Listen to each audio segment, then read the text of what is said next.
নমস্কার বন্ধুরা, সুপ্রিয়া রান্নাঘরে তোমাদের সকলকে স্বাগত। আজকে পটল দিয়ে সম্পূর্ণ নিরামিষ একটা দুর্দান্ত রেসিপি তোমাদের সাথে শেয়ার করব।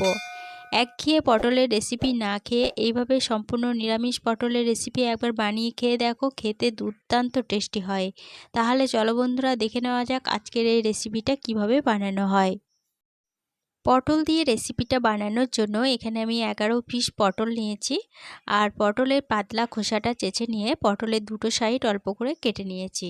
আর এখানে কিন্তু আমি আমার রান্নার প্রয়োজন অনুযায়ী এখানে 11 পিস পটল রান্না করছি, তবে তোমরা তোমাদের রান্নার প্রয়োজন মতো পটলের পরিমাণ বাড়িয়ে বা কমিয়ে নিতে পারো। পটলগুলো পাতলা খোসাটা চেঁচে নেওয়ার পরে পটলের দেখো সাইডগুলো ঠিক এইভাবে একটু করে কেটে নিচ্ছি। ঠিক এইভাবে কেটে নিতে হবে। যাদের বুঝতে অসুবিধা হয়েছে তাদের জন্য আবারও দেখিয়ে দিচ্ছি যে পটলগুলো কিভাবে কেটে নিতে হবে। আশা করছি দেখে বুঝতে পেরেছো যে কিভাবে পটলগুলো কেটে নিতে হবে। আর এইভাবেই সমস্ত পটলগুলো কেটে নিয়ে তারপরে আবারও দেখাচ্ছি। একে একে সমস্ত পটলগুলো আমার কেটে নেওয়া হয়ে গেছে। আর পটলগুলো দেখো ঠিক এইভাবেই কেটে নিতে হবে। এরপরে পটলগুলো একটা সাইডে সরিয়ে রেখে দিচ্ছি। এদিকে গ্যাসের ওভেনে একটা কড়াই বসিয়ে গ্যাসটা অন করে কড়াইয়ের মধ্যে দিয়ে দিচ্ছি পরিমাণ মতো সরষের তেল। এবার তেলের মধ্যে খুব সামান্য পরিমাণ লবণ দিয়ে দিচ্ছি। এরপরে তেলটা গরম হয়ে যাওয়ার পরে তেলের মধ্যে একে একে সমস্ত পটলগুলো দিয়ে দেব। সমস্ত পটলগুলো তেলের মধ্যে দিয়ে দিলাম। এবার মিডিয়াম ফ্লেমে পটলগুলোকে একটু সময় ধরে নেড়েচেড়ে ভেজে নেব। পটলগুলো একটু নেড়েচেড়ে ভেজে নেওয়ার পরে এই পটলের মধ্যে একটা ঢাকা দিয়ে দিচ্ছি। ঢাকা দিয়ে পটলগুলো ভাজা হতে দেব। এতে 2 in 1 কাজ হবে, ভাজাটা ভালোভাবে হয়ে যাবে আর সিদ্ধর কাজটাও অনেকটা এগিয়ে থাকবে। পটলগুলো ভাজা হতে থাক, সেই ফাঁকে একটা মশলা রেডি করে নেব। তার জন্য এখানে একটা বাটি নিয়ে নিলাম।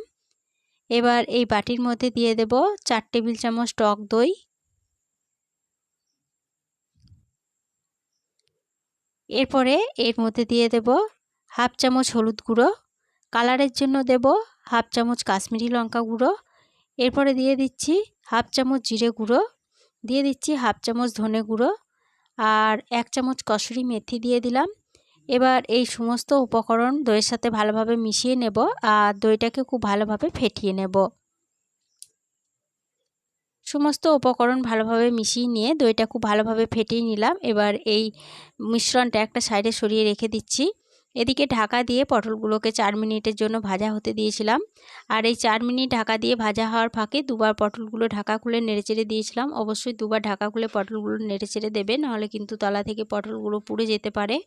সমস্ত পটলগুলো দেখো ভালোভাবে ভাজা হয়ে গেছে। এবার পটলগুলো তেল থেকে তুলে নিচ্ছি।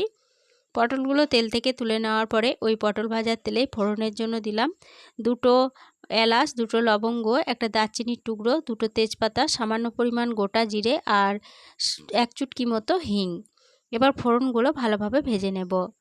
ফোড়ন ভালোভাবে ভেজে নেওয়ার পরে ফোড়ন থেকে যখন সুন্দর গন্ধ বেরোতে শুরু করে দিয়েছে আর হিঙের কাঁচা গন্ধটা চলে গেছে, তখন তেলের মধ্যে দিয়ে দিলাম আদা কাঁচা লঙ্কা বাটা।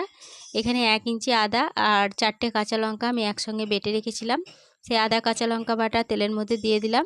এবার মিডিয়াম ফ্লেমে আদা কাঁচা লঙ্কা বাটা 1 মিনিট মতো নেড়ে কষিয়ে নেওয়ার পরে আদা থেকে যখন কাঁচা গন্ধটা চলে গেছে, তখন তেলের মধ্যে যে দইয়ের মিশ্রণটা বানিয়ে রেখেছিলাম সেটা দিয়ে দিলাম। এবার লো টু মিডিয়াম ফ্লেমে সমস্ত মশলা বেশ কিছুক্ষণ সময় ধরে নেড়েচেড়ে কষিয়ে নেব। লো টু মিডিয়াম ফ্লেমে মশলাটাকে মিনিট 5-6 সময় ধরে নেড়েচেড়ে কষিয়ে নিলাম। মশলা থেকে দেখো সম্পূর্ণ তেল ছেড়ে দিয়েছে আর মশলাটা খুব ভালোভাবে কষানো হয়ে গেছে। এবার এই মশলার মধ্যে ভেজে তুলে রাখা সমস্ত পটলগুলো দিয়ে দিচ্ছি। আর এর মধ্যে দিয়ে দেব একটা মিডিয়াম সাইজের টমেটো। টমেটোটাকে ঠিক এইভাবে লম্বা করে একটু পাতলা করে কুচি করে রেখেছিলাম, টমেটো কুচি দিয়ে দিলাম। এবার মশলার সাথে টমেটো ও পটলটাকে একটু নেড়েচেড়ে কষিয়ে নিচ্ছি।